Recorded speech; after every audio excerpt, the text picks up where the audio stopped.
जीवन में अगर भगवान राम और कृष्ण के जीवन के प्रसंगों को नहीं लाएंगे तो हमको सत्कर्म की शिक्षा कहाँ से मिलेगी? अपने जीवन में संस्कार कहाँ से आएंगे? परिवार के अंदर हमारा परिवार एक कैसे रहेंगे? इसी से तो रहेंगे। दुनिया में भारत का व्यक्ति किसी भी देश में चला जाए और जाकर के वो कहे कि मैं राम और कृष्ण की धरती से आया हूं, तो लोग अपने आप समझ जाएंगे कि हिंदुस्तान से आया है, भारत से आया है।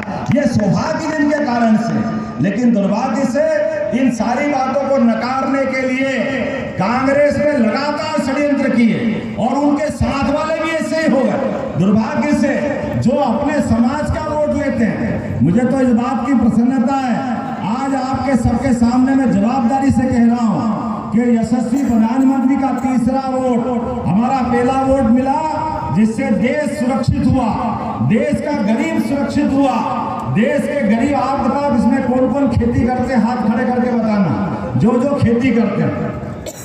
अब आपके सबके खाते में 6-6 हजार रुपए आते कि नहीं आते खेती वाले के लिए? जोरदार ताली बजा के बताओ। पहली बार खेत के किसानों के लिए पैसा देने का काम अगर किसी ने किया तो यशस्वी प्रधानमंत्री ने किया।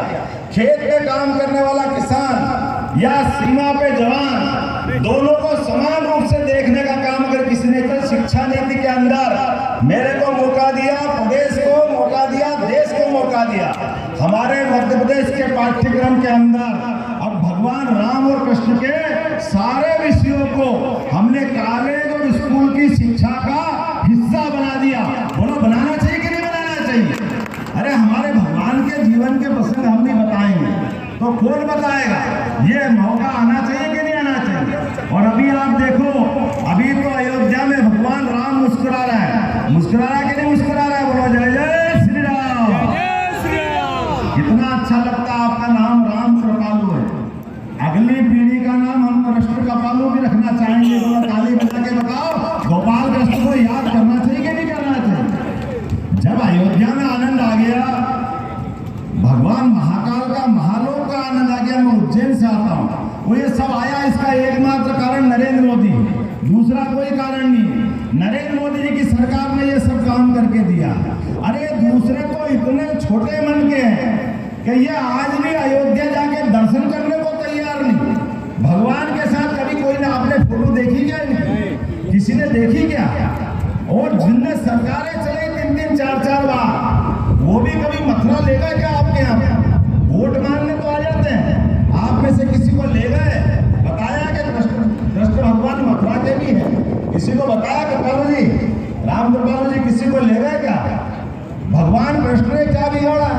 आपकी बार तो वोट हमको जरूर मोदी जी को देना है, क्योंकि योगी जी मोदी जी के माध्यम से हमने देखा, अभी जो मैंने कहा उस पर जवाबदारी से कहूंगा, मोदी जी ने अभी लगभग 2 महीने पहले ही द्वारका के अंदर, अब द्वारका किसके नाम से जानी जाती बताओ भाई?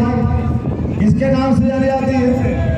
किसके नाते से जानी जाती है? और भगवान के मुकुट पे क्या शोभायमान होता है? काय से शोभा होती है? भगवान का मुकुट काय का है? जरा जोर से बोल के बता, काय का है? आप बताना किसका है? आप सबको मालूम है। लेकिन किसी प्रधानमंत्री की हिम्मत नहीं हुई कि वो द्वारका जाए, और द्वारका जाने के लिए भेंट द्वारका पहले हमको पानी के जहाज से जाना पड़ता था। अब मोदी जी ने एक पुल बना करके द्वारका जाने के लिए आप अपने वाहन से वहां तक जा सकते। बोलो द्वारकाधीश भगवान की।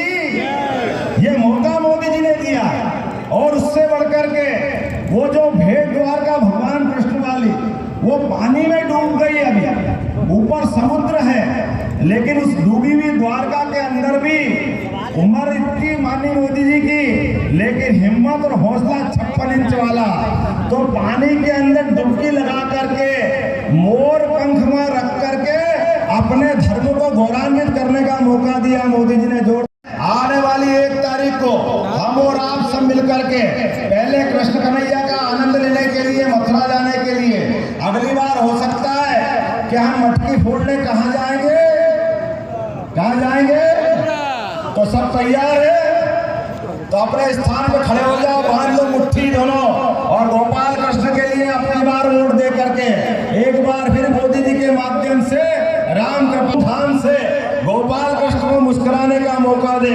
लोग कितनी लच्छेदार बात कर ले, कितना भी झूठ बोल ले, उनका साथ देने की जरूरत नहीं है, क्योंकि गोपाल कृष्ण का पूरा जीवन हमारे सबके लिए आदर्श है।